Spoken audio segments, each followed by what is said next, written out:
وعليكم السلام ورحمة الله وبركاته. والله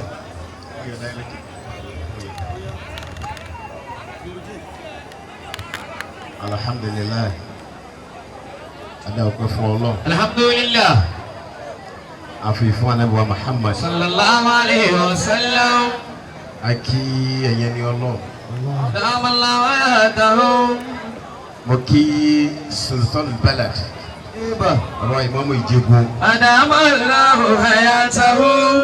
Mo wá kí babalọ́jà ṣé wà Fíkíwù Ṣọlá. Adama Allahu hayatahu. Pé àwọn fúnra wọn ni wọ́n gbẹ̀bí àfa àjọ tó bí. Allah. Ọlọ́ba àdúró tì. Àmín. Wọ́n kí bàbá wa Sheikh Khalid.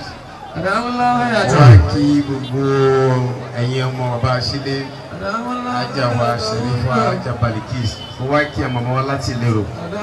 Mo wá kí ẹ̀yin tí ṣé wàá dìgìrò láì. Mo wá kí Ṣàbùlù Kọ́dírì lára ṣé wàá Taofik. Pé Ọlọ́run ní kó jèrè kídímọ̀ àti àjìyà Ọlọ́run jí àríyé pẹ́. Mo kí gbogbo àwọn olóyè lápapọ̀. Mo kí ẹ̀yin màmá pé salamu alaykum wa rahmatulahi wa barakatu. Wa alaykum salam wa rahmatulahi wa barakatu. Mi ò fẹ́ kí a bá táìmù yẹn jẹ́. Masha Allah. Oh, this is 5:45. Exactly. Àdèwà gbọ́dọ̀ ní gbogbo ọ̀rọ̀ tí ẹ fẹ́ dájọ́ kan lè fẹ́ dá gbogbo ẹ̀. Mo bá afáwa Dìkìrùláì dúpẹ́.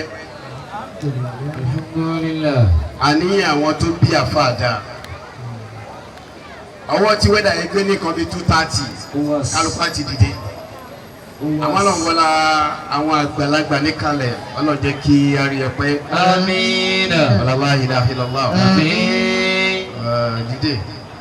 Dìde ní kókó ọ̀rọ̀ tí mo fẹ́ sọ níbí lẹ́nìí ó jẹ́ ọ̀rọ̀ méje.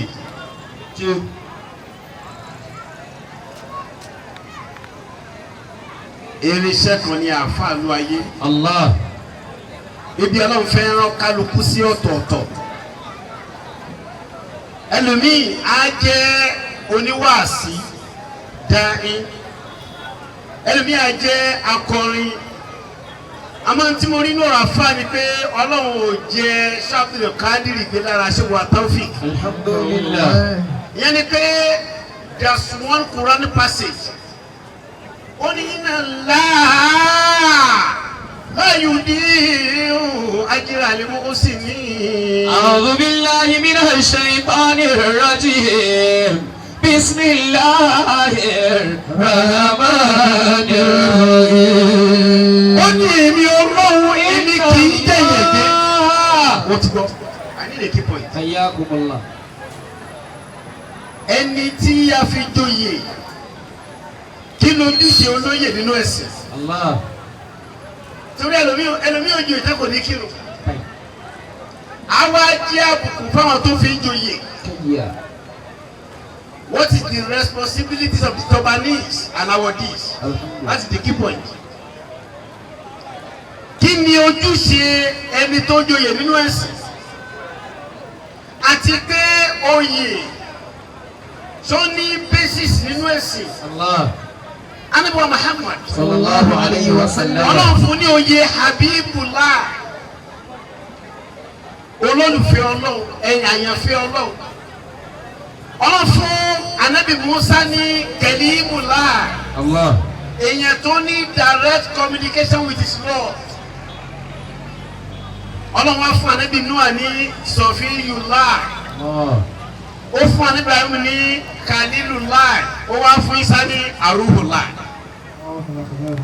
A máa ń fi yẹn joyè láti show appreciation, ìmọrírì oore pé ẹni yìí tọ́ sí yẹ̀sì, ẹni yìí tọ́ sí award. Àmọ́ tá a bá wá fún, kí ni àwọn ojúṣe tí wọ́n retí látọ̀dọ̀ olóyè?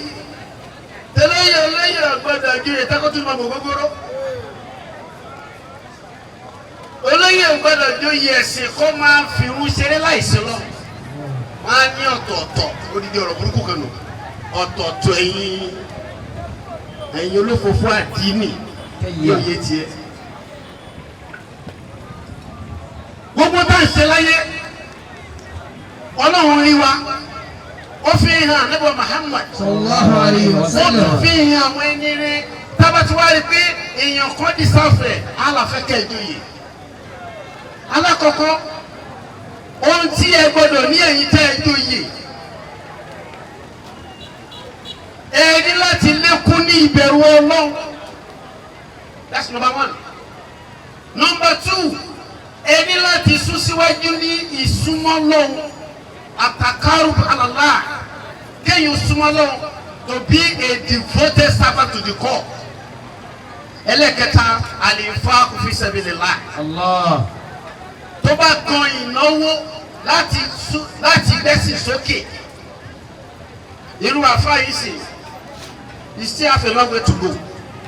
You still need a financial support. Àdúrà tó fẹ́ ṣe fún ẹ yóò wẹ̀ lára o. Torí iṣẹ́ ibi tó ń ṣe ẹnìkan láyé gbà fún ẹ̀jù.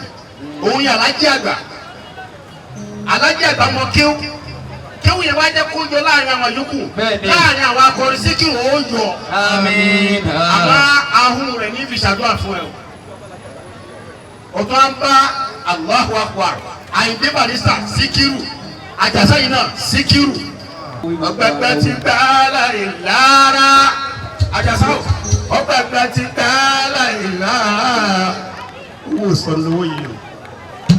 Ànábọ̀ lówó yìí. Ọ̀gbẹ̀gbẹ̀ ti gbá láì lára. Ọ̀gbẹ̀gbẹ̀ ti gbá láì lára. Ẹkún ọgbẹ̀ o, ìyá ìyá ìnáwó.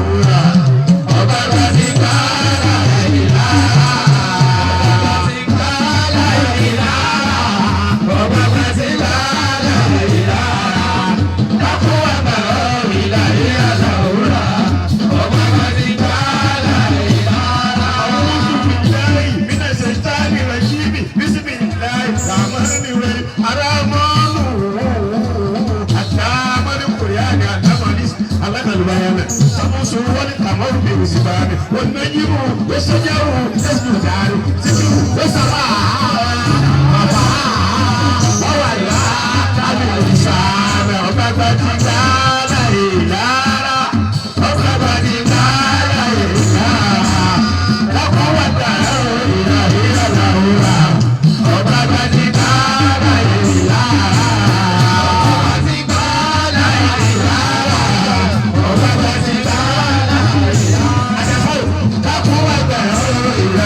A ti fẹ́ lọ sọ́dọ̀ àwọn olóyè, orí ayé wọn ti fẹ́ tẹ̀ wọ́n lọ́wọ́.